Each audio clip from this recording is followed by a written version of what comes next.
Penn State football, in the middle of all of their commitment spree and their visit spree in the transfer portal, got a class of 2026 member and a local guy at the running back position. So, Ryan, can you cue us up what's going on with the class of 2026 and the latest commit?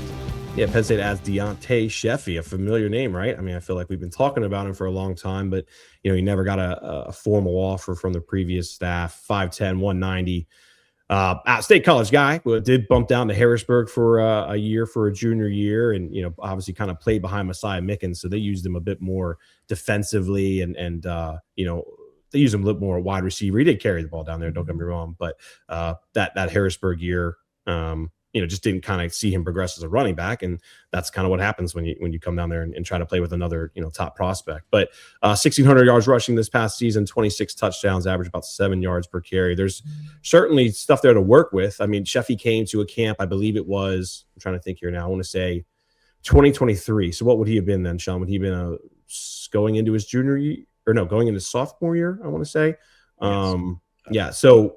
And he did run a 4.5 down there that day. So, I mean, that's encouraging, from that perspective, to run that kind of a number, after your freshman year going to be a sophomore. But really since then, I mean, the data has been kind of incomplete.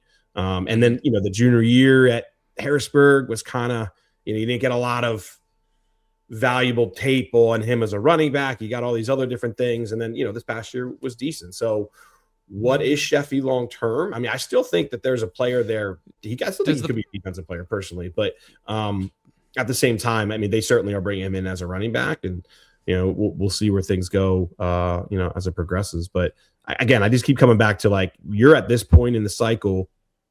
You got to just find guys who have some traits that work, but certainly incomplete picture one way or the other, right? Like you're missing data on this, or you're missing film on that. Like there's a lot of guys. And the fact that I think there's a conversation here to be that he was at a school with a top 4-star running back and had to transfer away to get position time. We didn't have to transfer that school too. Let's clarify that. I mean, he wanted to go down there to play and win, right? And I think it hurt him. Honestly, I do. I remember Sean. I remember us talking when that happened, and I was like, this doesn't make sense. Like, why would he? He's at State College. Like, it's a good school. I mean, it's a 6A school that goes to the quarterfinals just about every single year. Like, he was going to be the man, that year. And I think that tripped him up a little bit. But, again, there's some measurables and things there that work. There's a lot of progression, a lot of growth that has to happen. But, when you're January 8th and you're at what would have been 12, I think he's the 13th.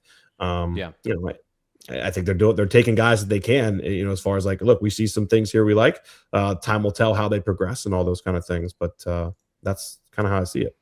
Yeah, I just wanted to put this back up here again, read it off for the podcast audience who don't get to see this. For Penn State, the 3-star running back.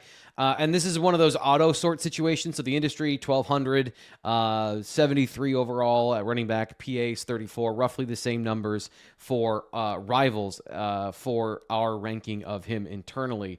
And so that kind of, I think, does paint the picture of what Ryan just said about kind of the inconsistency in his career of transferring and now playing running back for a year and not having that tape, but also being 5'10", 190, not being 6'1", 215 pounds in high school, to have that obvious, overt, this is a college body type, to be like recruited based on the looks like test. And so there is an aspect of that as well. Fitz, if you could, I'll filibuster here for a second, give you some thoughts on this, but just off the top of your head, if you can remember, like, where was this running back room when this was part of the conversation? I know I obviously can remember that they had Messiah Mickens in the class of 2026. Was he the only running back at that point when Sheffy was being recruited?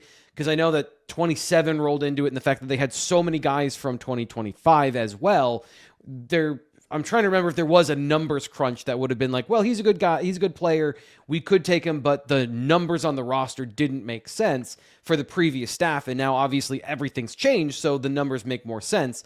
And I'm asking this obviously driving at, like, is Penn State reaching here because, as Ryan said, they need bodies, or is this a guy that you think can long-term be competitive on the roster? Maybe both. I mean, I think that you look at his tape and there's some good things there. He's got the athletic base, and, it always helps to take a local kid, right? I mean, you're endearing yourself to, State College in the area and everything like that. And, it's not like he's, mentioned a couple of guys that they've asked to walk on. It's not like he's that level. Like he's kind of in between there. He's committed to Syracuse, got a Missouri offer.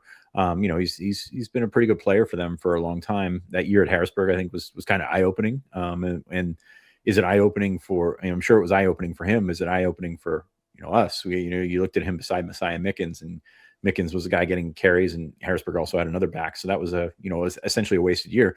Not the worst thing in the world for a running back to not have a year of carries, but that's a different story altogether.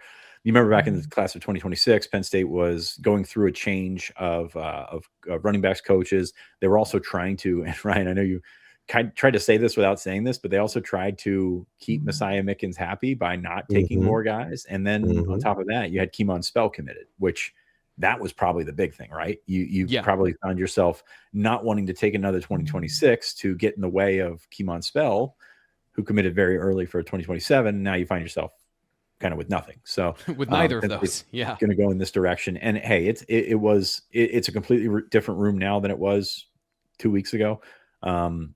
Not sure that Cam Wallace was coming back, but Corey Smith, before the bowl game would have probably come back, and we'll see what happens with his future. I believe I just saw he's visiting Boise State this week. But there was a bunch of young talent there. Really, this goes back to Katron and Nick, right? You're looking at a room that didn't have an opportunity to bust out, and nobody would blame them for not busting out, if that makes sense, because you had Katron and Nick. This is not a situation where, Quentin Martin went for 100 yards in the bowl game and did a very good job. Nobody's clamoring for Quentin Martin in September. Well, I guess September, the RB3 conversation. I've completely forgot about that. Maybe they were. Like nobody's taking starters reps away from those guys, and that's fine. Now you're finding yourself in a time of transition when you got to find bodies is the worst possible term to use here, because again, it brings a negative connotation like depth and settling and all those sort of things. Taking guys to take guys because you need a number. Let me tell you my favorite exercise that I've done this off season, and that's talking about what's available in the class of 2026 still. And our industry rankings, Rivals industry rankings, go up to 404 stars. Why is that number? I don't know. I don't do the math. I don't do math at all. But there's 7 left. And those 7 are very interesting situations. We'll say this. So number 141, Florida receiver Tyron Horns recommitted to UCF at the Under Armour game last weekend. He was committed to Michigan State. He was originally committed to UCF, flipped to Michigan State, and then Michigan State, of course, went through their thing. And he did not sign in December. Legend Bay, number 171, is a Texas safety. He signed with Tennessee, and then he got released. He's going to sign with Ohio State in February, unless he's a January enrollee. Doesn't really matter. He's going to Ohio State. Number 211, Dylan Berryman, decommitted from Texas. Now he's considering Nebraska and Kentucky. That's a sentence right there. Texas is on a level, and those other schools, while they are certainly on a level themselves, is not the level of Texas.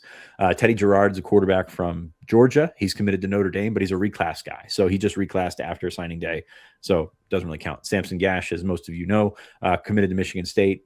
Penn State legacy is going to visit Penn State in January, among some other schools. Number 368, Chase Calicut. He's committed to Georgia, but he's currently facing charges for aggravated assault with a deadly weapon. That one's kind of up in the air, if you will. And then Xavier McDonald flipped from Sacramento State to Colorado the day after the early signing period. So we're all the 4 stars. They're all the 4 stars. That is a hell of a list right there. You've got you certainly run the gamut there. Samson Gash may be the only normal one on there, and that's comes with the coaching change at Michigan State, comes with late interest from Alabama, Georgia, West Virginia, some other schools as well. So it's So where are the 4-star guys? That you got to have some context. We talk about black and white nuance. There's a bunch of nuance in that one, and there's no 4 stars out there in the 26 class. In football and in finance, having a strong game plan makes all the difference. AJ Freedom Financial helps individuals build personalized financial strategies that align with their goals, timelines, and risk tolerance. From investment guidance and retirement planning to 401k rollovers, HSA assistance, and legacy and wealth strategies, AJ Freedom Financial offers thoughtful, one-on-one support backed by industry experience and a commitment to transparency. Whether you're starting to invest, planning for retirement, or you simply want a second look at your financial approach, AJ Freedom Financial is here to help you make informed, confident decisions. Schedule a no-obligation consultation today at www.ajffi.com. Call 866-383-6899 or email info@ajffi.com.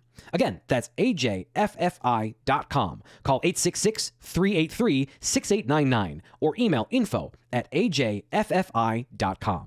AJ Freedom Financial, helping Nittany Lions fans plan for what's next. Securities and investment advisory services offered through Gradient Securities, LLC. Arden Hills, Minnesota, 866-991-1539. Member FINRA, SIPC. Gradient Securities, LLC, and SEC Registered Investment Advisor offers investment advisory services under the DBA of Gradient Wealth Management. Gradient Securities, LLC, and its advisors do not render tax, legal, or accounting services. Insurance products and services offered through AJ Freedom Financial. AJ Freedom Financial and Freedom Financial Insurance, LLC are not affiliated with Gradient Securities, LLC. And just to round it out. Another reason we need either a very early signing day or a February signing day. One or the other. Yeah. December's so stupid.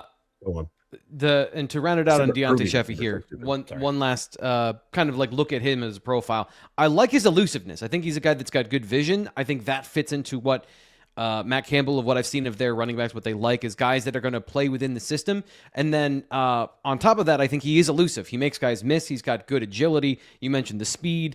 To me, it all comes down to, is he going to be big enough to hold up in the Big Ten to be a running back at 5'10", 190? Can he get up to 210? Can he get up to 215? Or is he going to top out at 205? And that does, then those other traits of elusiveness and speed have to be at 11, right? So if you're not going to have size, you need to have some other combination of skills that make you a valuable player when you're in the hole and you got to make guys miss.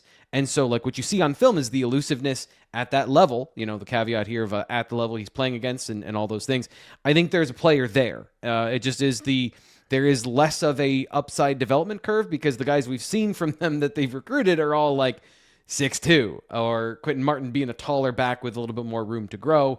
Guys that but there has been kind of a duality there. I should say Abu Sama is not the biggest guy in the world, but had that kind of elusiveness in the hole at Iowa State. So there is a path for him to be a player here. We'll see how all of that works out. And of course, it sounds like what you're saying is he's going to have to get bigger, and is he physical enough to handle being a bigger back?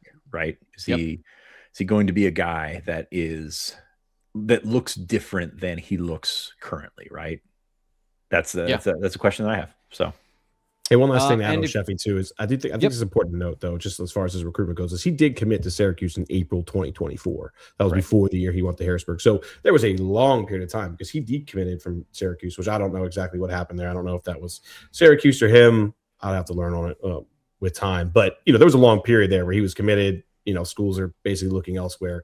So I do want to bring that up as far as how schools maybe viewed his senior year, because he decommitted after or right before signing day. All these schools are full. I'd be curious to know if maybe he didn't make that commitment earlier, just how people would look at him a little differently. And running back's different because we talked about the temperamental nature of the position, right? We talked about that with Mickens a little bit earlier. So you want guys that guys want to be in one back classes. Doesn't really happen anymore. Who would have thought that Mickens was the one that didn't sign, and then Sheffy's the one that signed with Penn State? Like, I would have thought that myself. Yeah. I mean, I'd have betted everything against that. And Anthony Sheffy's a lineman in the 2027 class. He's a pretty good player as well. His little brother. So, and I've heard good things about the kid, the family. He's not little, not very little. But yeah, no, he's not. He's not a little brother. No, he's They've got him listed at 6'3", 295. I don't know if he's quite that big, but he's not a running back. So no, he is. It's always amazing when you got like brothers that have wildly different body types. If you want to learn more about all these things, bluewhiteillustrated.com, subscribe for 50% off for the full bundle. You will get our recruiting information from Ryan, but also the national recruiting stuff on 3, the news from the national side, and of course, everything we do at bluewhiteillustrated.com. 5 different reporters giving you information from 5 different perspectives on recruiting, on the team, on the portal, and everything else in between. So make sure you subscribe to bluewhiteillustrated.com for more of that.